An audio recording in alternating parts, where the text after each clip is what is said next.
I make at least one beat a day, a full beat, start to finish, mixing everything. No one's going to tell you go to the gym and do one rep once a month. That's how you build muscle. That's f***ing stupid. All the people who were agreeing with the dude, I just went on their Spotify, and none of them had more than 10,000 monthly listeners. That's always the case.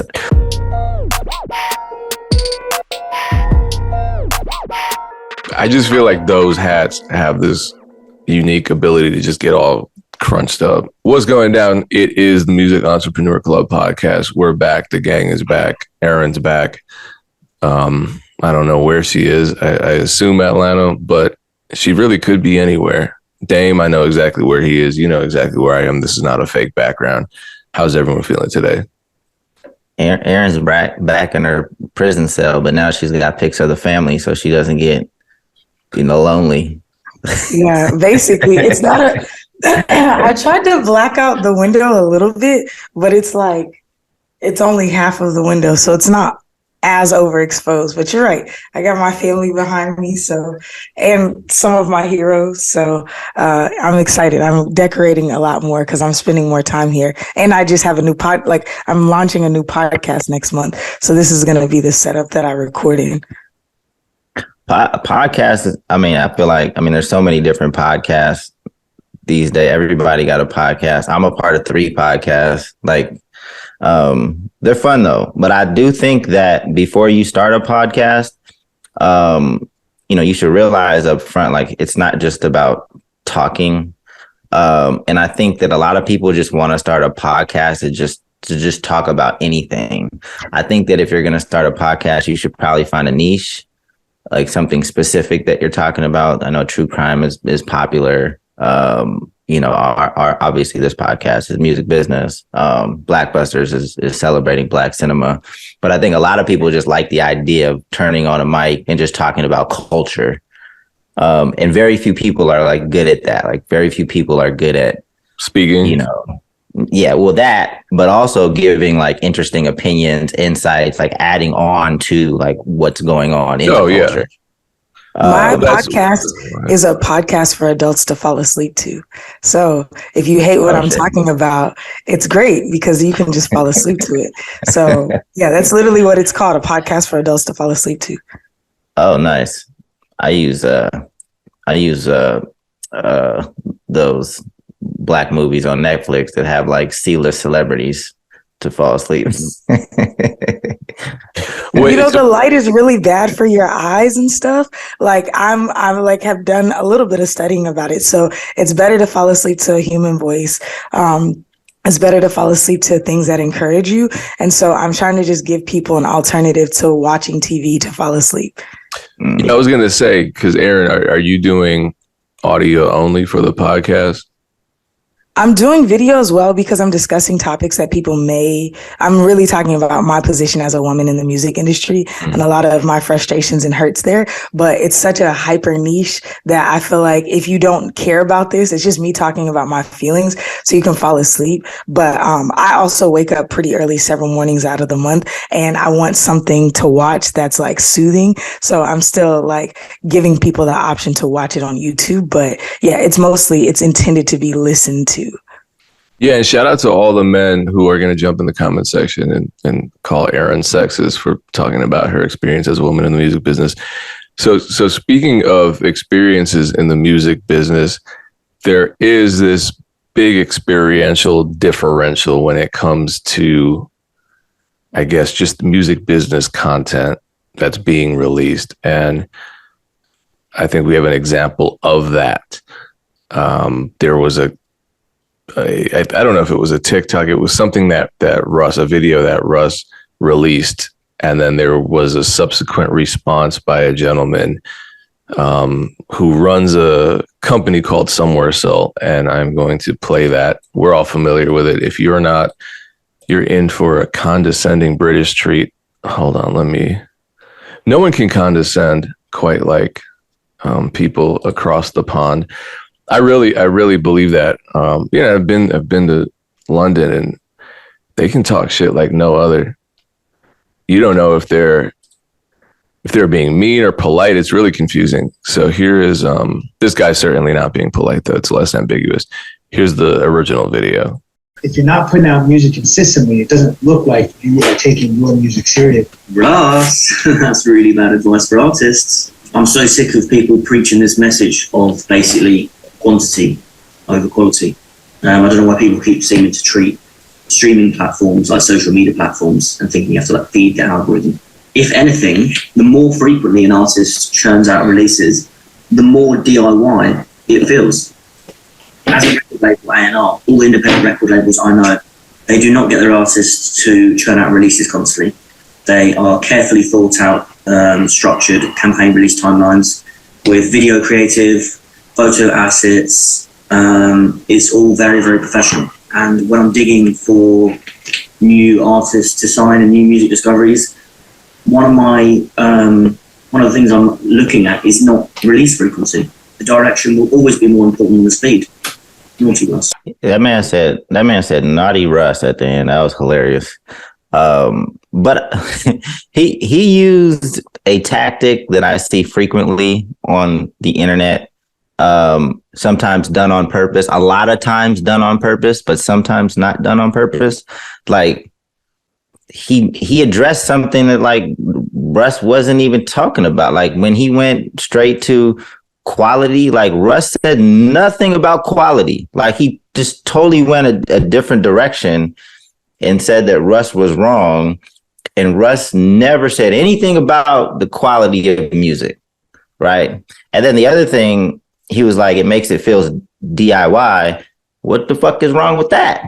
Like, what's wrong with do it yourself? Like, that tells your story. That tells a story to your audience that, you know, you're going hard at this. You're an independent artist. Hopefully that lends to more support and more people to gravitate, feel maybe some sympathy for your journey and struggle. There's nothing wrong with appearing DIY.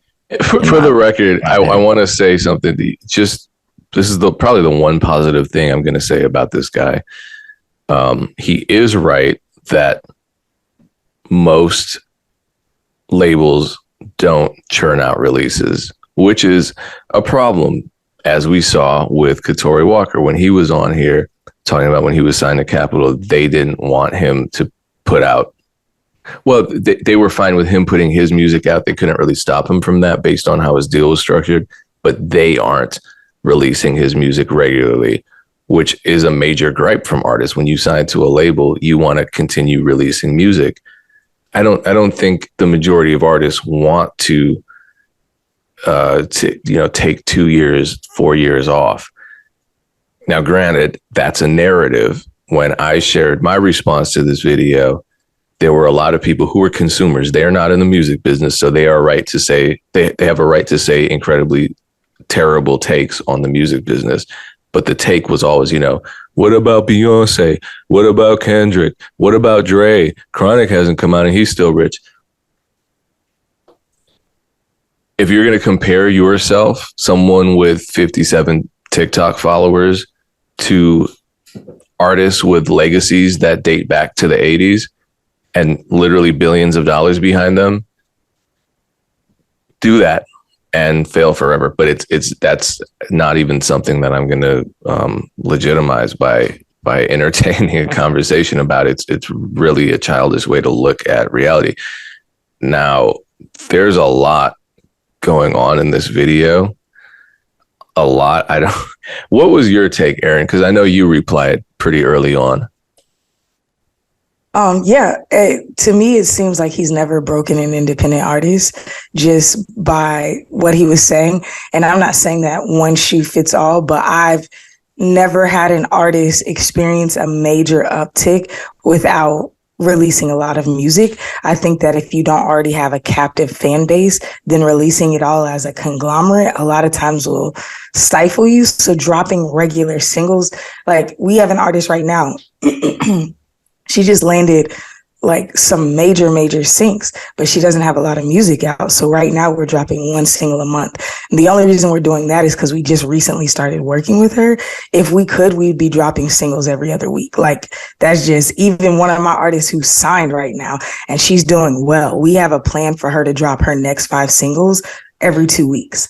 It's just, so I especially, and he says something in the video where he's like, you shouldn't treat DSPs like social media and like an algorithm. And I completely disagree with that. You should definitely, especially if you're a new artist trying to gain momentum, if you have the capacity to, and the quality over quantity thing is so dumb to me because, again, spend 2 or 3 months getting the quality together, getting the artwork together. Nobody's saying release it as soon as you record it, but they are saying, Russ at least seems to be saying, record music and release it. Stop holding on to it. Stop being a perfectionist, And I'm not somebody who's like, I support everything Russ does, but I'm in Atlanta. I saw Russ go on his run on SoundCloud, but that was a decade ago, but we just had Katori Walker on here who is currently doing the same thing. So if anything, it shows that trend of consistently releasing music is like content that you consistently release, and it's beneficial. It was beneficial a decade ago in the music industry, and it's beneficial now because it's like people can't tell you there's no gatekeepers on you releasing music. Other stuff, sure, algorithms, sure, but if you're consistently releasing good quality music and then supporting with good quality content, I don't see a downside because at least you're going to get better at recording. Yeah. At least you're going to get better at putting up content. At least you're going to get better at your techniques, So if nothing happens in a year, but you growing as a person and as an artist, then it's a win. I think that some people are looking at it like, well, I'm not going to end up in Russ's position. It's like, but are you going to be in a better position? I think that's the thing. It's about being progressive with your career. How did lightning not strike him down when he said, don't treat the DSPs as though they have an algorithm?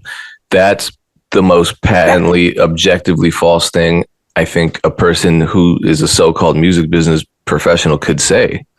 He definitely has not broken an independent artist. You hear him say that, it's like it literally is an algorithm. The whole thing, and we know this. Yeah, he said don't treat. He said, "Don't treat it like a social media platform." But I don't think he said it didn't have an algorithm. Oh, yes, he did.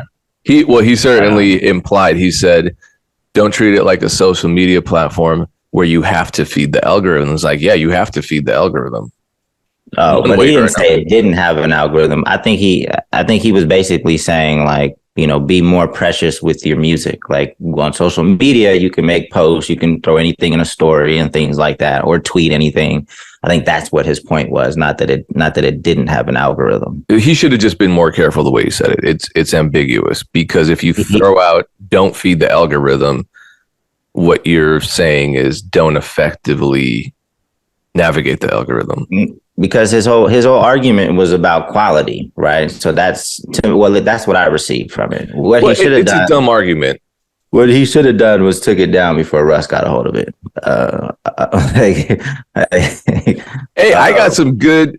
I hit 20K off my TikTok response to this. So and shout out to Russ because we had a conversation on Twitter about it. But I think the quality versus number one, Russ didn't say that. I mean, if you ask Russ, all the music, if you ask any artist, the music they're putting out is quality. They're not putting out music that they think is just trash. It might not be something they love. It might not be something that they're married to or they think is perfect, but they don't think it's trash. Otherwise, they wouldn't be making it, even if it's not good, even if it is trash to the majority of listeners.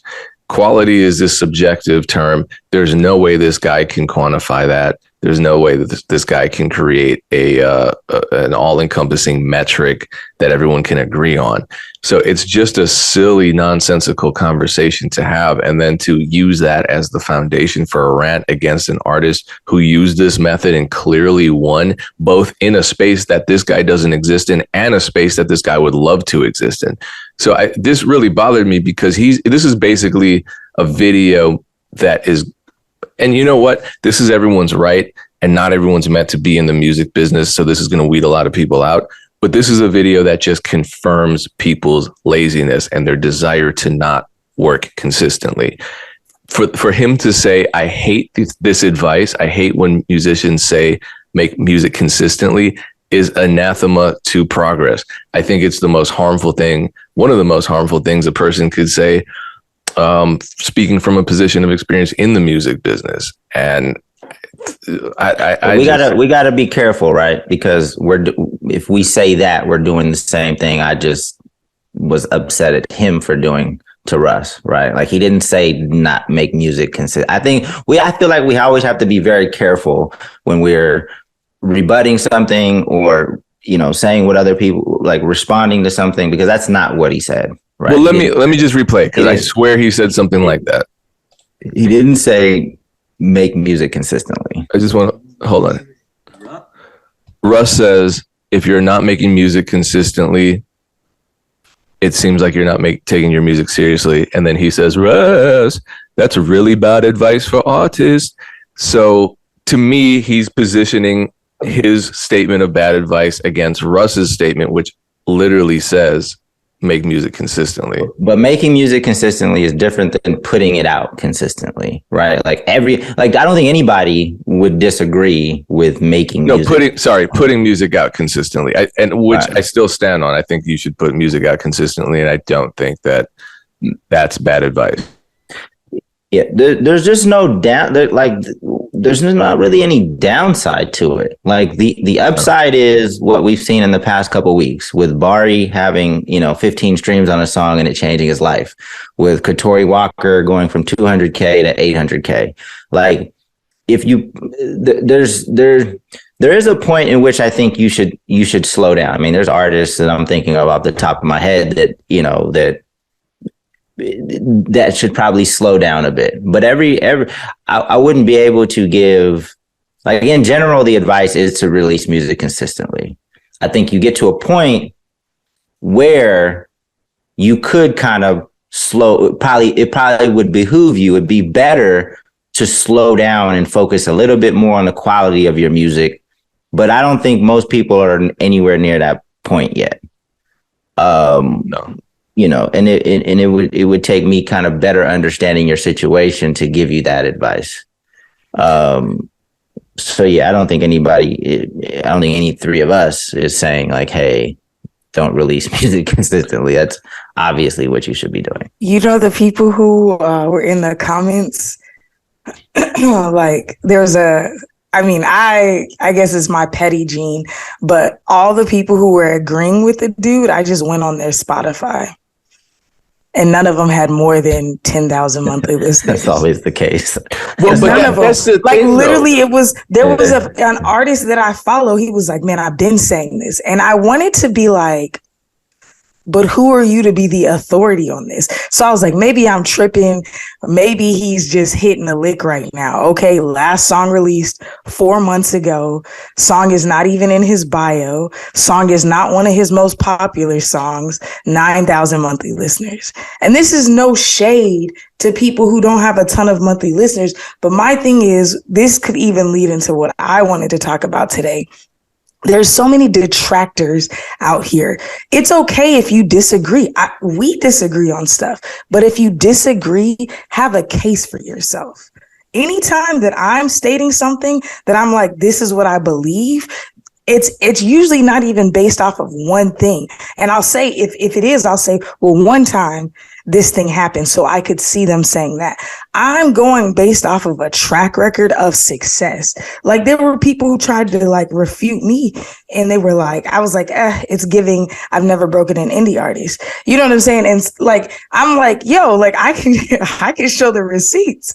Do you know what I'm saying? Like, I can show you where I've done it. I can also show you where I've seen where after an artist gets on, slowing down and focusing on releases. You know what I'm saying? I had two of my artists dropped only one song last year, but they both are almost at 500,000 monthly listeners. So I'm not saying it's the only way to build a catalog, but I'm saying they both started out dropping, and then we cultivated the music, their fan base. So if you disagree with something, cool. If you believe something, cool, but have a case for yourself. Don't be an internet warrior who's like, well, this and this and this, and I disagree with it. Go create your own social proof. That's my thing. If you want to come for me with some social backing. Anytime y'all disagree, you're like, well, this is where we can. Cool. There's no one way to win in this industry. And I'll never say that. It's a million ways to skin a cat, especially the music industry, because there's no rules here. But if you don't have any social proof, leave me alone. Go away. Like, I do this literally every day. Yeah, like, well, and the whole like implication that if you time out your releases and space them out and invest all this time, energy, and resources into these amazing rollouts for each of them is going to lead to success. That's a crazy notion. I think that's also harmful because you're going to lead a lot of artists off a cliff. They're going to exhaust themselves financially. They're going to exhaust themselves physically, mentally, energetically, spiritually, because for as many artists that are putting out tons of music and it's not going anywhere, there are just as many, if not more, artists who are putting out 1 to 2 songs every year and it's going nowhere. And they're not releasing consistently. They're not getting fan feedback. They don't know what's working. They don't know why it's not working because they have so much space between each release and so little experience. I know artists like this. They're not making music every day. They're making one song and they think, okay, this is my song. And they sit on it for 2 years, just tweaking it and perfecting it and trying to get the right graphics. And they've already spent all this money on 20 different revisions to the cover art. It doesn't work. With regard to producers, I just want to give advice from my perspective, not anything, because I'm ranting a lot about this gentleman responding to Russ. I personally am still at the point where I'm pretty prolific when it comes to beats. And, I make at least 1 beat a day, a full beat, start to finish, mixing everything. When I was building my career, a habit that I forced myself into forming was finishing my beats, even if they were trash. This whole quantity versus quality conversation, throw it in the trash. I think it's a childish conversation because 1, you're never going to be able to agree on what quality is. And 2, quantity leads to quality because it's reps. No one's going to tell you, go to the gym and do 1 rep once a month. That's how you build muscle. That's fucking stupid. So let's use that analogy and apply it to our music business. All I wanted to do for myself during that time was complete my beats so that I could build a catalog. Without a catalog, I had nothing. So I needed to do that. You can't tell me that wasn't a necessary step in my growth. But my advice to people who struggle with this, because a lot of people do struggle with this, and their gut reaction is when someone says release consistently, it's like, I don't want to release consistently, but I don't want to say I'm scared of forming that habit. I want to say, well, that doesn't work. And then we see these videos where people are like, yeah, quality over quantity. And that just justifies their bad habits. So I would say just in general, structuring your life more can help. If you're forming habits as a habit, then it's not going to be as hard. Like for me, when I went in and started completing all my beats, I was in grad school. I had 3 jobs. I had a very strict and structured schedule. I had to. And I think, starting with simple things like non-related structure, for example, reading an hour a day at a certain time, working out 5 days a week at the same time, eating at specific times of day, just forming structure within your life so that your life overall is amenable to habit forming could help. And then that new habit that you form from that could be, making and uploading a beat a day or writing music every day at a certain time for a certain amount of time at least, and then dropping a song, say, every Sunday, because you're used to habit forming and your life becomes disciplined. And from discipline, consistency is born. But if you're living a chaotic life, you're listening to these stupid ass TikTok videos that justify it and legitimize, you just making music whenever you feel like it. And you're thinking, okay, this is really going to get me somewhere. You look around, there's no structure to support whatever new structured and disciplined habits will actually help you. So that's my advice. I think it's practical. Maybe it's not. Who knows? I mean, there's just so many examples of artists to turn to. I got to bring my guy, Ali Joseph, on here. I identified his talent like super early. I don't know. He probably had he was already moving. He probably had 100,000 monthly listeners. I tried to get him on the 1 week notice, but he had a job that he had to be 9 to 5. But he's been releasing. He probably releases music on average once a month. but it's really high quality music. Like some people just have this gift. I think Russ has this gift. It's like this superpower to just like, I think that Russ stays in a certain pocket. So he I don't think he takes that many risks, but it's always good quality music. And Ollie Joseph, always good quality music. Like even if you don't like the song, you can tell like this person has a gift. And he just reached, I just checked, he's at 1.2 million monthly listeners now. You know, and he doesn't really have that much of a social following, but his music is really good. He needs to work on the social media piece, but got to bring him on here and share his. But I feel like we could bring people on until we're blue in the face, and there's still going to be people, like Payne said, that are just looking for that excuse, that confirmation bias. They're like, oh yeah, that's not going to work because I can't develop that muscle to do it anyway, and my stuff's not, you know, quality, and I'm scared to put it out. So I think people are just going to be stuck in their ways anyway. A lot of people. Anyway, Aaron, you said this was leading into what you wanted to talk about. Yeah, all the mean people who keep coming for us need to relax. You know what I'm saying? I don't understand. I'm from the South, so I think that my view on treating people right is a little bit different than most. We come with this baseline understanding that everybody you should be kind to. And some people say until they show they shouldn't be. My thing is, if you stop being kind to me, I'm just going to ignore you after that. You're not going to get any of my energy. But I'm going to give just this one little statement because I really don't understand it. Like, a lot of y'all angry people at us are fans. Like, we respect y'all. We need y'all to be here to listen to us and to provide discourse. We're not even opposed to correction. I've issued apologies for mixing up my words or missaying things before. We're not sitting up as gods on a throne. We would like to learn with the community that we're feeding. But when y'all come antagonistically and try to attack us, I'm really confused because you're coming to us as a source of help, and now we've become your enemy. Again, I'm not going to give you any more energy after that. But there have been several issues over the last week that have blown my mind how hostile the conversation has gotten, especially, you know, no disrespect to Payne. But Payne likes to jump headfirst into the fire. Dame and I are kind of unassuming, very laid back, like, oh, okay, what does this mean? Can you explain yourself type people? And when I tell you shit has hit the fan in the last week, Dame especially has gotten... For the record, this wasn't even me. I wasn't at the center of any of the recent stuff, I don't think.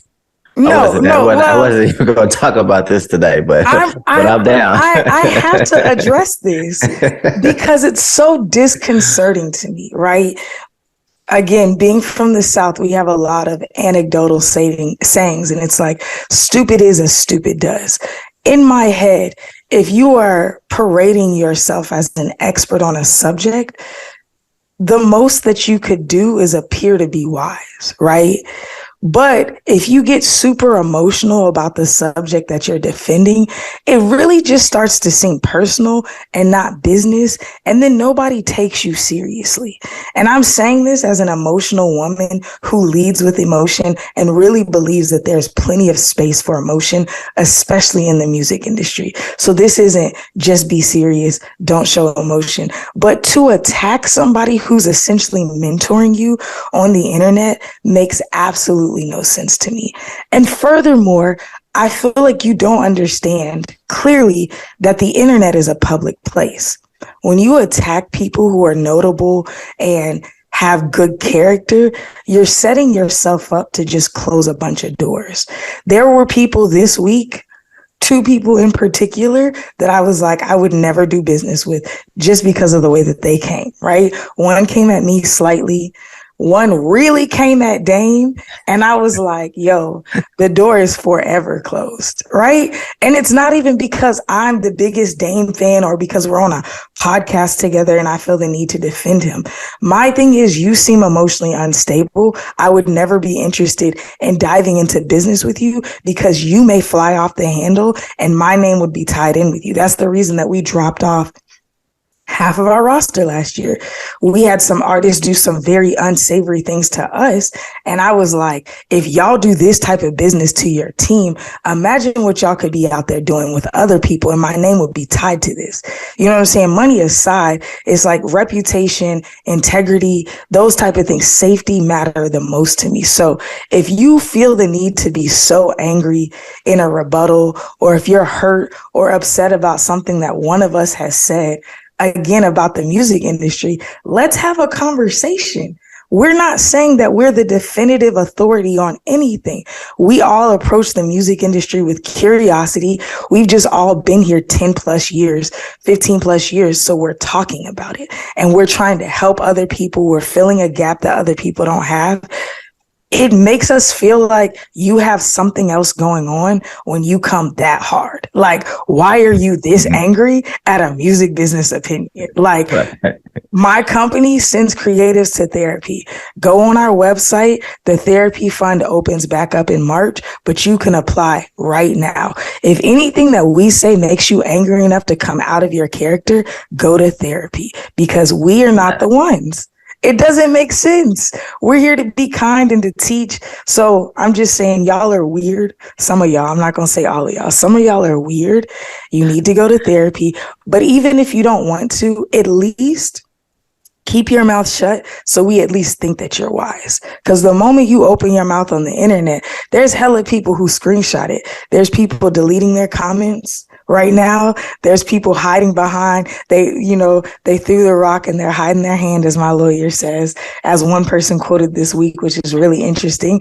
You look foolish because once you go back and delete those comments, it's evident that we know that you don't stand behind what you say, and it's like, I want to say we're done with this. I'm not going to address anybody individually, but if you keep doing this, we're just going to block you. And now you have no opportunity. You're going to be talking to yourself on the internet because you have no opportunity to expand and grow with people that you respect. You clearly respect us because you follow us. Don't play. So here's my bad. Go ahead, Dan. My advice to people number one, I don't think they're coming out of character. I think they're revealing their character. Number two, if at some point you do get emotional and you say something that maybe you want to take back, delete it, but apologize as well. Like, don't just delete it. Delete it it's cowardice in my opinion. And it still makes, you're still a dumbass. Like it still makes us not want to work. You're still not going to work with it. You have to make it right. You have to say, hey, I apologize. This is why, whatever, cool. Keep it pushing. But essentially, without going into too much detail, the gentleman accused me, I don't know about us, or just us, or maybe just me, of being like behind the times. Like, I personally think this podcast is very current, very forward thinking. When we were having our live sessions, I would always make it a point to bring on the people that are associated with the services and platforms that are very forward thinking. We had people, talking about NFTs and Web3 like very early, even though, we had a different view on what it would be. But everything that's new, I try to stay a step ahead. So you're allowed to have your opinion. If you think I'm stuck in the past or slow, I don't currently work with artists like day to day, but I'm definitely, involved and, I'm attached to a lot of people that are really moving. But the name calling is not necessary. Like, I don't think I call anybody names except for Kanye on Twitter. People that I know or people that I'm talking to, because you don't know who people are. And that's why I think triggered him too. Like, I was trying to find out, like, who are you? Like, maybe you are doing something that's impressive and I know where to kind of like level the conversation, right? Like, I don't think know. he took that personally too, because when you asked it, in my opinion, I thought you were genuinely asking, because not even because I know you, but when somebody asks me who I am, I'll just be like, okay, this is what I do, right? Yeah. I'm not familiar with you. You know, maybe you are doing something crazy. Maybe we could work together. Maybe you can help me. Maybe I can help you, but I don't know who you are. You know, if you tell me like, yeah, I've helped out hundreds of artists. Okay, pick one, show it to me. Like, I'm curious. I want to know what you're doing, because it might be something that we can share on the MEC if it's so forward thinking. But yeah, definitely had an interaction that went extremely left. I got called names. Like on Twitter. Yeah, I got called names like publicly on Twitter, and then it went to the DMs, and then it was just like, those DMs are hilarious, by the way. The DMs like fit. Like, I didn't respond to any of the DMs, but there was like 15, and then he went to my Instagram and then he blocked me. I'm like, bro, I'm not even. You're over here peppering me with names, and then you block me. I'm not even doing nothing. Like, I mean, that's fine if you block me. I don't care. But it's like, it's weird because he follows you, but you don't follow him. So him blocking you was like. I think he's going to probably listen to this episode too. So, hello, beloved. There's no bad blood on my side, but you got to grow.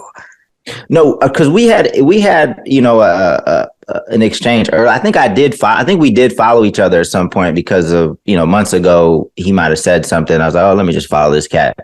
But what's also funny is, like, before the name calling and before things got tense, like, he DM'd me basically asking if I'm ever in Atlanta. He wanted to like connect. So we went from, that was like 7 a.m. in the morning. And then like by noon, he wanted to fight. And I was like, whoa. I was like, oh, all right. So yeah, people are weird, man. Did you tell him no, that you couldn't meet up with him? Is that why he got so aggressive? I didn't respond to any of his DMs, but it's like, people are weird.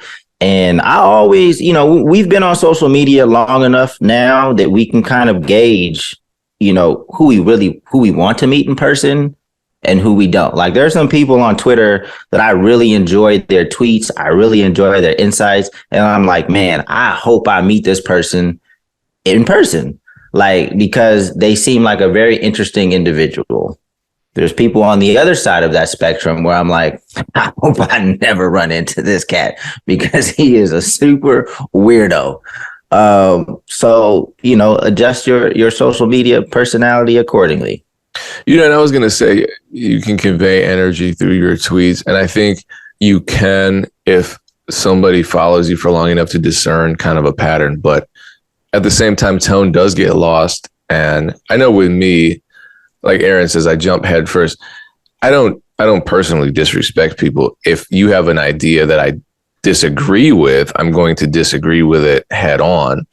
And, you know, I'm even falling back from that, because it feels like you can't have disagreement about ideas without it being personal. And unfortunately, a lot of people tie their identities to their opinions.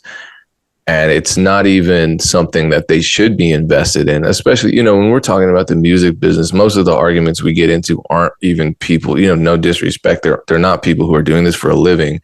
So it's kind of like, why are you so married to your ideas about something that you haven't really experienced, such that anybody who disagrees with it is personally attacking you in your mind?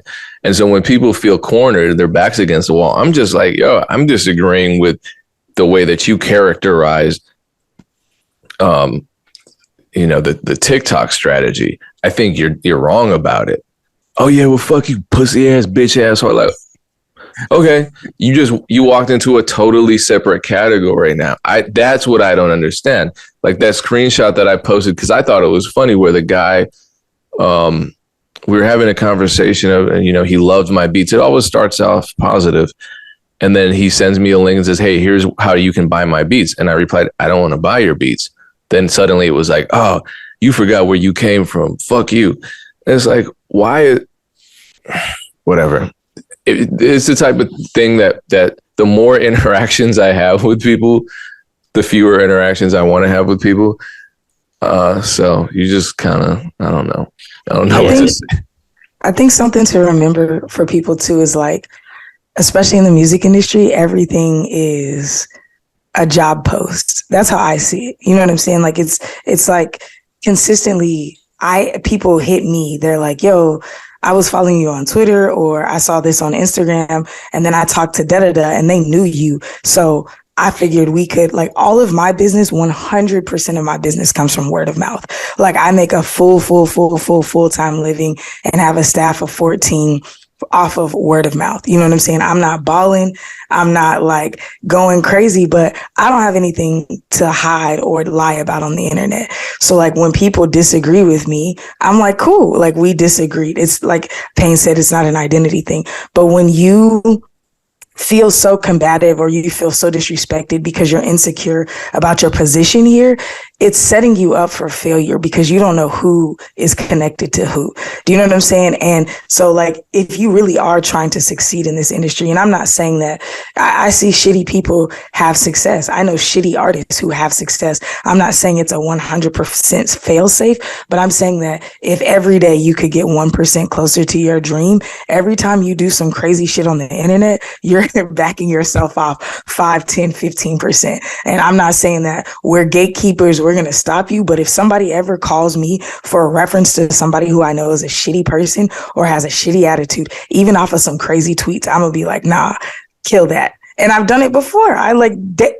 At one point last year, it was almost daily. Somebody was calling me to verify people. And I was like, nah, so it's like, you never know who's watching. And for you to get your shit off one time, cool, you got your shit off, but you don't know what type of opportunities that blocked. And, Homeboy is based here in Atlanta. I don't know him. I'm not saying that I'm the gatekeeper here in Atlanta, but the likelihood of us crossing paths is higher.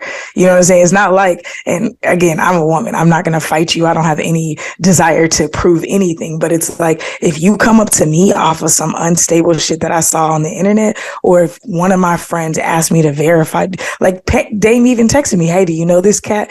He's based in Atlanta. I'm like, nah, I don't know. Then I looked, I'm like, well, he follows me. So that means that he's probably going to try to pull up, or maybe he has pulled up on one of my events. I'm not about that noise. Like, y'all really are tripping, going off on the fucking internet. It's the internet. You're messing up real life opportunities to get some tweets off. There's a way to get your tweets off without jumping into the realm of threatening physical harm against somebody. That just takes it to a different place, and you don't know how the other person's going to respond. And it makes you look, again, even the gentleman that is disagreeing with Russ, I don't have ill will towards him. I think what he said was harmful to artists. And I'm not going to hide that sentiment. But it's still a debate. I personally wouldn't work with him based on what he said about the music business. That's not personal. It's not like I don't want to be in the same room as him. There are some people that, and I feel like that's fine. That's fine. I don't know where the distinction between. I think people are just in fight or flight mode constantly because of whatever they went through, some kind of traumatic histories, some series of experiences. And I feel terrible, like I know when my life is going poorly, I just want to fight everybody. And that's a natural response. And so there are just a lot. And I think we're going to see with the economy, the way it is, with the social climate, the way it is, we're going to see a lot more people being incredibly reactive, personalizing everything. Road rage is like the classic thing that I think has transmuted into internet beef in a way that's the same energy. There's stuff, people are just driving. I think most people are just trying to get to their destination. Sometimes they make mistakes. Sometimes they drive aggressively. People are dying over that stuff. You go on Twitter and it's that same energy.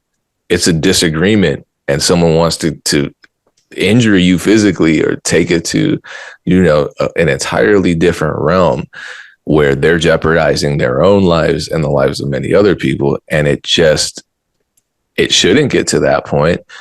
And from someone who himself needs therapy often and has gotten therapy and is working on that, on re-enrolling.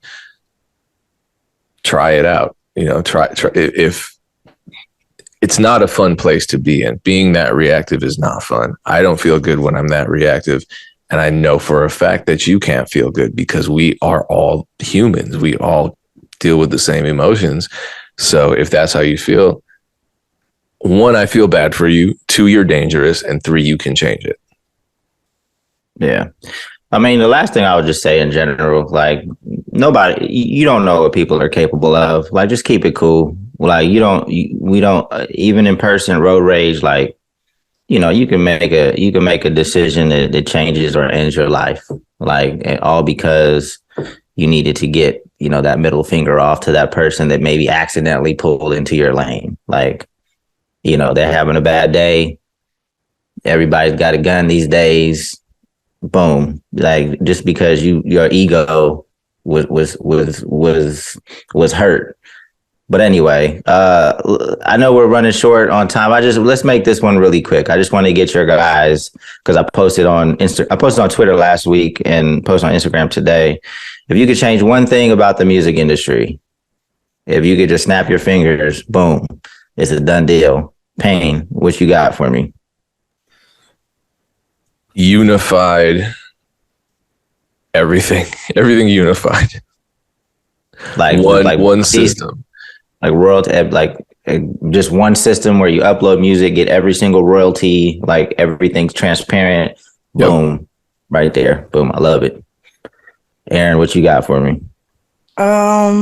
I would say, yeah, it has to do with transparency, but I think specifically with people, like, I think lawyers play like I wish there was a way to vet lawyers so that you could get honest lawyers in the industry. You know what I'm saying? Because you work with some lawyers and you're like, oh, this is a great experience. You work with others and you're like, damn, like, they're literally trying to screw me over. You know what I'm saying? And I think that part, the transparency with negotiations, the transparency with, like, we're in the middle of an artist negotiation right now, and it's like the lawyer is sending us stuff and then telling the artist something different. So it's like painting us in a bad light, and it's like, it's their lawyer. So if we go back and we've tried to allude to it, like, yo, your lawyer is kind of like shitty. And but like, how do they know? Because they've been with this lawyer. You know what I'm saying? There's not a ton of transparency. When we tell industry vets what's going on, they're like, yo, that lawyer is definitely, you know what I'm saying? Because again, I have a lot of integrity. That's my reputation. But I don't know. I wish there was some sort of transparency more with negotiations, with contracts. When it's peer to peer, person to person, I think you can, again, throw a rock and then hide your hand, and people don't really know because of the mechanisms that we have to use to have those type of conversations. So lawyers, we should probably have an episode on lawyers because, they don't often get the heat that's deserved, because as the music industry changes and evolves, like, everybody has to keep pace with it, like everybody, lawyers included. And you can definitely find a lot of lawyers that haven't caught pace with it and still want that easy 5% on a huge advance major record label deal. Like, I definitely overpaid lawyers in the past because it was based off, and he just came in and negotiated something super quick. Boom, wanted his 5% on a really big advance. I'm like, yo, definitely should have found somebody that works hourly, for that situation. But like, everybody needs to change and evolve as the music industry changes and evolves. But it's like lawyers have kind of slid under the radar because we don't know if we could check them, because what they do is like in the details, in the fine print. And that's what we hired them for, to protect us. But who knows if that lawyer is keeping pace or is a good person. So yeah, we definitely should have a good quality lawyer on here. One of the, and we've had lawyers. We had Carl Folks. We had Carl. Carl is definitely, a solid cat. So Carl's doing amazing things. Him and Blast have that collective, and it's just really cool to see what they're doing. Yeah, I'd love to have Carl on. I have two phenomenal lawyers too that I would love. Either of them would come on and be killer. I just feel like I'm with you, Dame. It's like the legal system within the music industry is part of the reason that people are still talking about industry standards. Because lawyers know if we can, and I know this, if we can say, no, this is no longer the industry standard on other percentages, they know that their percentage is coming next. So that they're die hard about industry standards because they're nervous about what's coming for them. And it's hard because, like you said, they kind of have the upper hand because they're the ones interpreting the fine print and negotiating on our behalf. I think that's why it's super important to have a relationship with a lawyer that you trust and to build relationships with lawyers before you need them so you know what type of people they are. Yeah, because you have some people in this industry that just want to protect the old system. And there's some people in this industry that, want to shape the new system and want to be a part of change. And obviously you want to be around people that subscribe to the latter. So yeah, maybe, but we had Carl on, but we didn't have this conversation. Right. And I think we need to spotlight this. Oh, my first ever industry lawyer really left a bad taste in my mouth. So yeah, I would love to have this conversation. For sure. So I said, I wish everybody could take like a professional etiquette and communication course, but I feel like that was my response is based off of some shit I'm going through now. I still would put it in probably the top 3. But I think that the biggest thing is why I started the Music Entrepreneur Club is just to have some base level education across the board, so everybody at least has a certain understanding of what publishing is, what different deal structures are, so that we don't always have to go back and explain like this is the master, this is the publisher. Like we should all have like a baseline education, before saying that we're part of the music industry, because we have to go back and explain some very elementary things a lot. And a lot of these disagreements, arguments, the things that turned into potential fights and, death threats start from just a miseducation of some very basic things. So that's probably what it would be. But I said professional etiquette and communication because it's very much important. But I'm just going through some things recently where I'm like, yo, these people are wilding. So yeah, that's what it'd be for me. What else? Do we have any updates? I don't think we have any updates. Big Jaw's Cuddle Season is finally dropping this month. We got a soundtrack to it. It's dope. I'm excited to see how people respond to the soundtrack because it's definitely going to be something that we're going to continue to do with this series going forward. Who did the soundtrack? That's Dylan? No, so we had multiple. We had Dylan Reese. We have Saeed. Forget Saeed's last name, but he goes by like SR Soul on Instagram. He's a really dope singer. Keon Bell, Irv the Phenom, and Sean Carson. So it's a short EP. I feel like I'm missing somebody. Damn it. Oh well, they'll see it. We're going to be promoting it heavy. The songs will start dropping this month. I need to get on that too. I don't even have it uploaded to DSP. It's been so long since I released music, but it's going to be dope. And I'm already going to start working on because we're about to shoot the Lesbian Homie 3, and that's going to be big for us. So I'm going to start working on. I'm going to try to make that a full length project. Y'all need to go ahead and start working on onesies.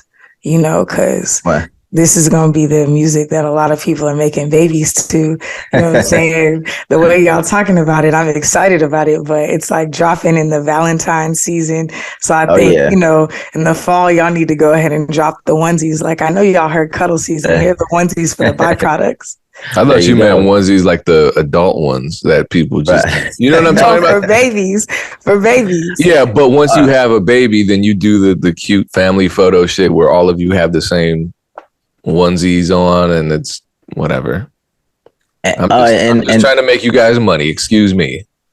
Nah, appreciate it. I mean, shoot, I'm open to all ideas. Hold on.